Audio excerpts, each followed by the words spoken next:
Okay, so this is the first time I've actually done one of these short talks and not seen any of your faces on screen.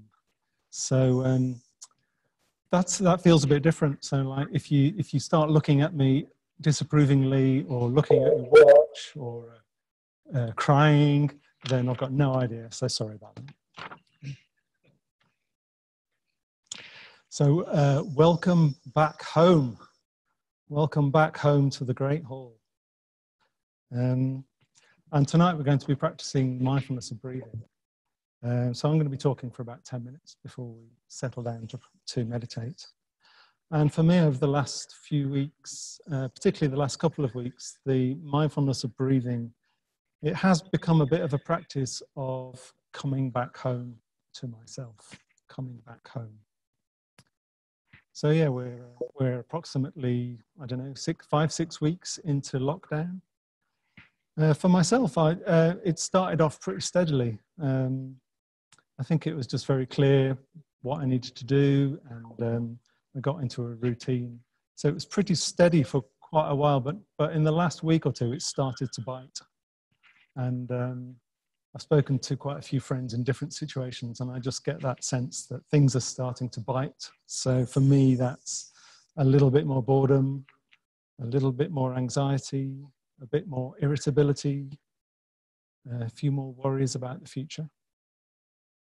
And in a way, what I've been doing is just gritting my teeth and pushing on with the day, sort of relying on my routine. So my routine's a bit of reading, a bit of study, a bit of meditation, a bit of gardening, listening to music. So just sticking to that routine.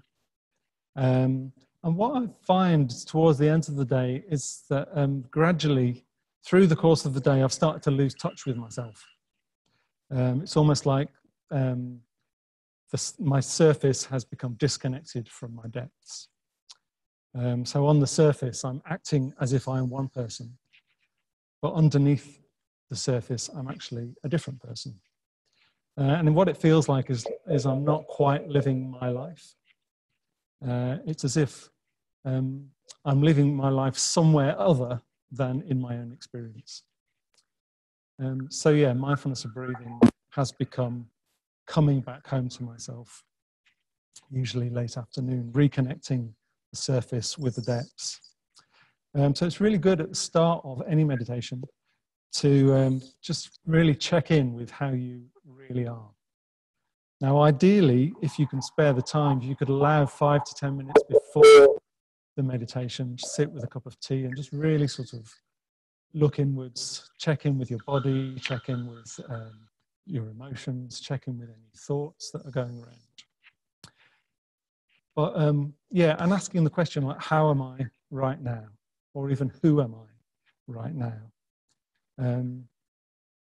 An answer might not be obvious to you. You can look for clues in your body as to how you are. Because how you really are is the only place to start. Whatever you find, however you are, that is the place to start. Not how you would like to be, not how you would like to be seen by others, but how you really are. And so in meditation, we're aiming to raise our level of consciousness. But we have to start where our consciousness really is at that given time. We can't pick a beautiful, positive, refined, expansive consciousness off the peg for that meditation. You've got to start with the consciousness that's there. And in meditation, we're aiming to gather together all of our emotional energies, our psychological energies, our spiritual energies, whatever they are, that is where we have to start.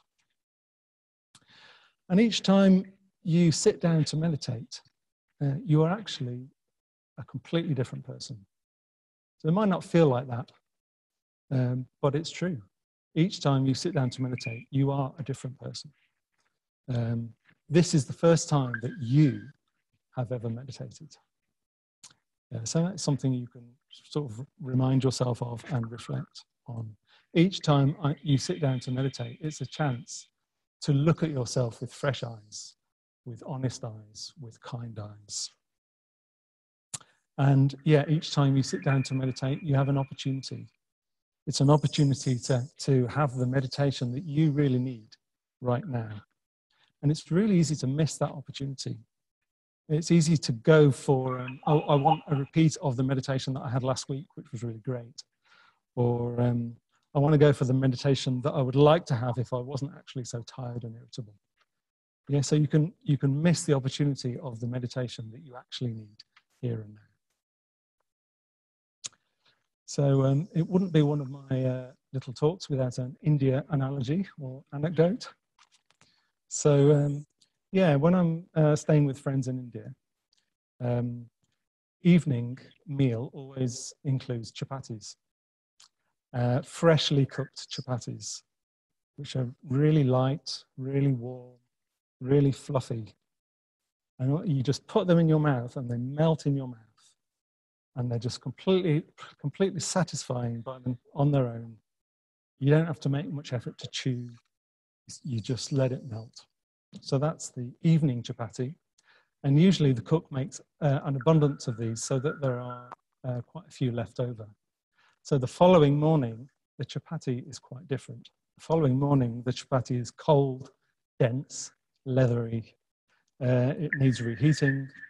It might need some extra flavor, like some lime pickle or something. It certainly needs a lot of chewing to get through it. And very, very occasionally, when I sit down to meditate, I feel like I'm a freshly baked chapati. I just sit down, close my eyes.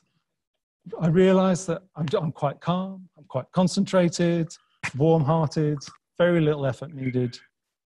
Yeah, when I'm like that, there isn't much need to focus on my breath at all, or to cultivate anything in particular, and just enjoy that sense of calm, concentration, sink deeper into it, feel myself expanding. Most times, it's not like that. Most times, I feel like an old leftover chapati from last night. So I sit down on the cushion with a thud, not very inspired, a bit resistant, a bit cold-hearted, and then I need to make a bit more effort. So I need to make more effort to come back to the breath. I might need to cultivate some warmth to sort of reheat myself. I might need to use my imagination somehow to get interested, or I might just need to arouse some determination. I'm going to get through this bloody chapati. Sorry. Sorry. So to summarize, the person that sits down is different each time. And what you do when you sit down is you allow yourself to come back home to yourself. Acknowledge whatever is really there. And not pushing it away, not getting too involved, just letting it be there and taking whatever is the next step from that point.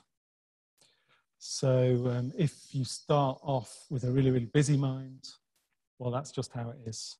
And the first step might be just patiently to let your mind slow down for however long that takes.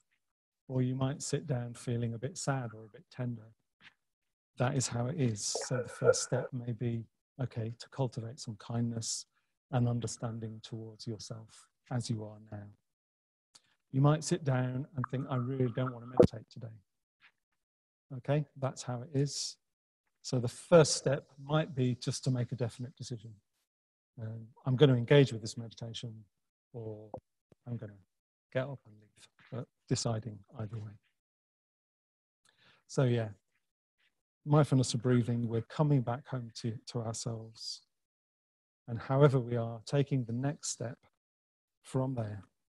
What's the meditation I need right now? Let this meditation be the meditation I need right now. Okay? So if you get into a comfortable posture, ready for meditation.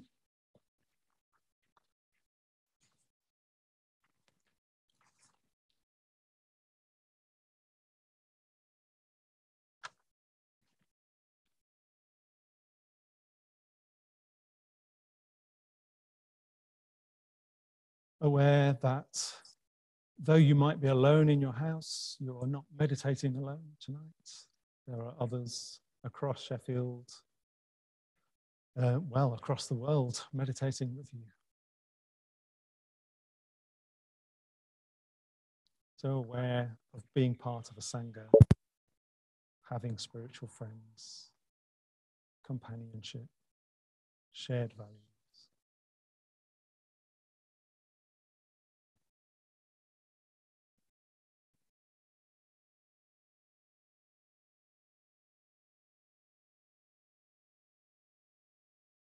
And gradually letting your awareness just come into your own body. So coming home to your own body.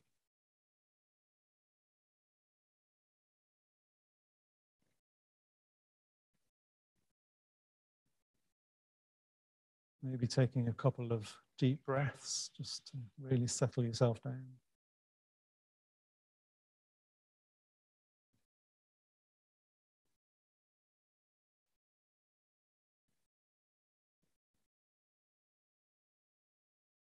And letting your awareness sink down through your body to the contact between your body and the ground or the cushion.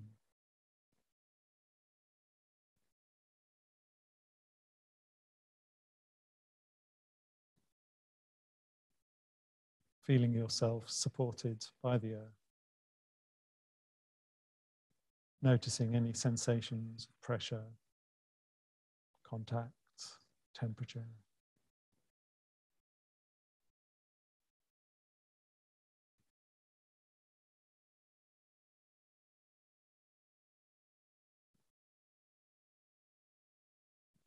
And as we take our awareness around the body, just looking for clues in the body of how you are at this moment. Looking at your body with fresh eyes. So aware of your legs,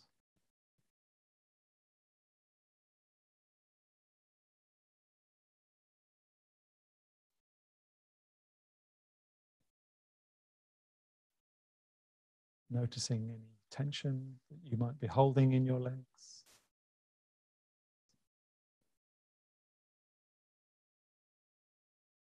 Any painful sensations, any pleasurable sensations. So looking for clues as to how you are.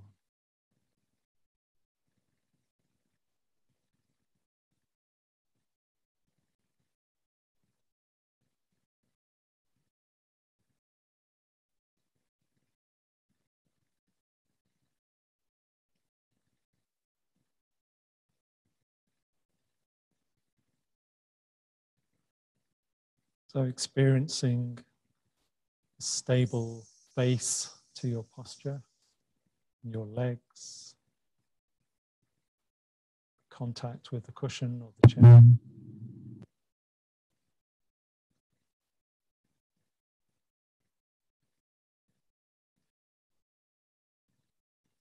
Gravity holding you in place.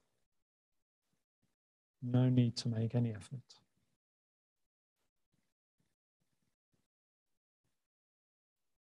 And bringing your awareness up to your upper body, up through your backbone, the broad expanse of your back.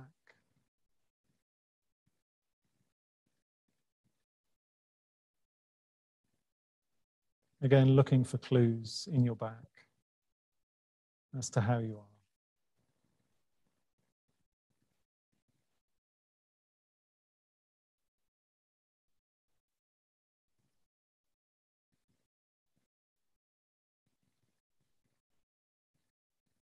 Your awareness rising further up through the back of your neck to the top of your head. So you feel yourself upright, alert, but not strained, quite relaxed, quite balanced.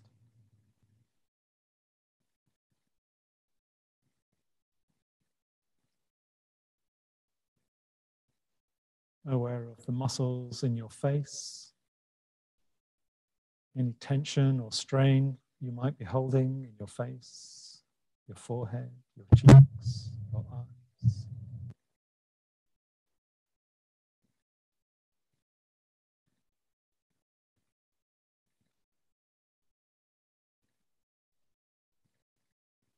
Aware of your shoulders.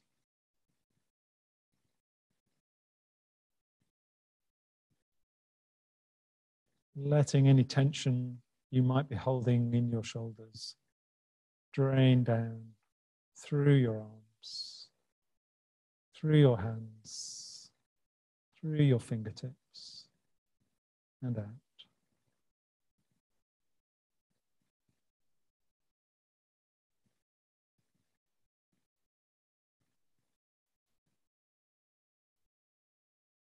Aware of your hands.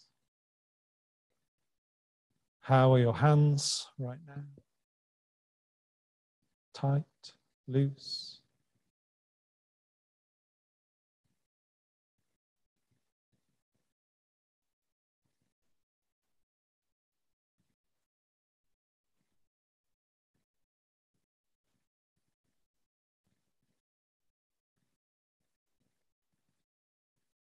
And bringing your awareness into your abdomen,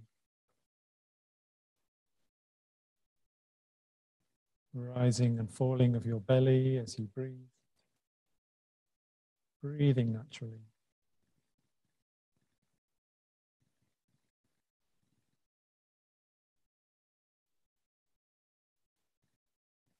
And now spending a few moments just checking in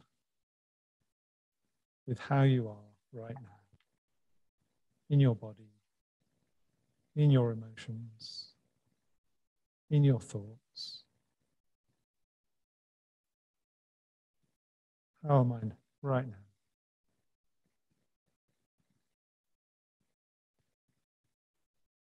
What's my experience right now?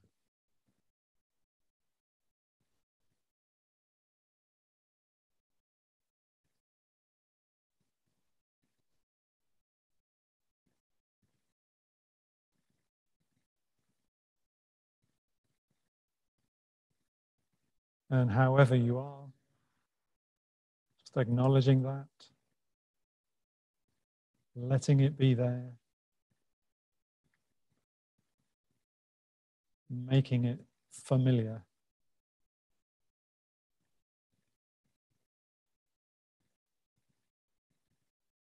And then taking the next step from there into the mindfulness of breathing.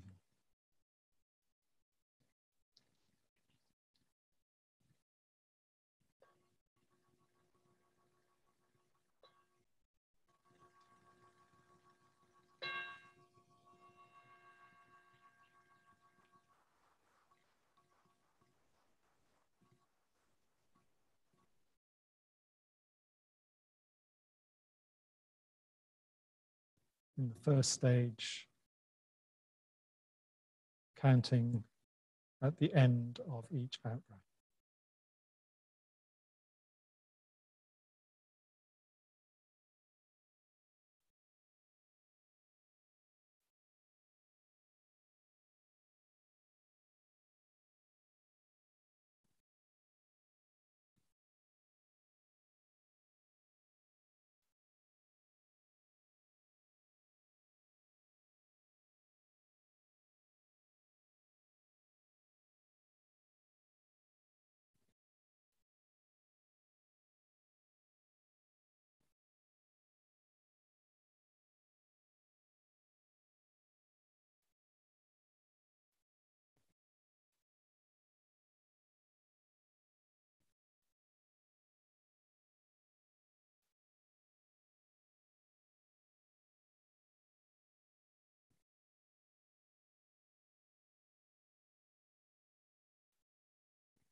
Now in the second stage, counting just before the beginning of each in-breath.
In third stage, letting go of the counting. having a broad awareness of the whole of your breath in the body, feelings, thoughts. And if things get stormy, just letting the breath be your anchor.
In the fourth stage, introducing some more focus, gently holding your awareness at the point where you first feel sensations as air enters your body.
Now letting go of focusing on the breath and spending a minute just sitting. Again, looking at yourself with fresh eyes, noticing any effects of the meditation.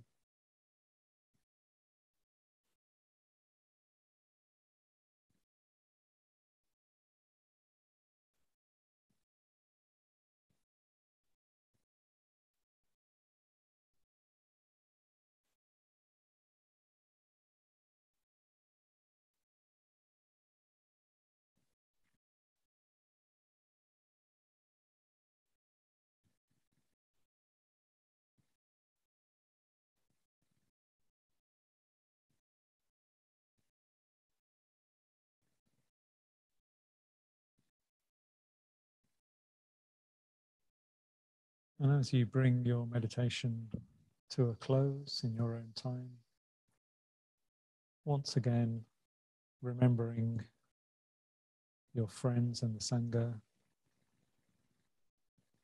ending their meditations,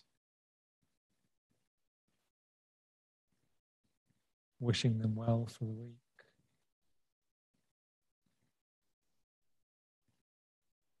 Maybe visualizing the usual scene at the end of Sangha Night,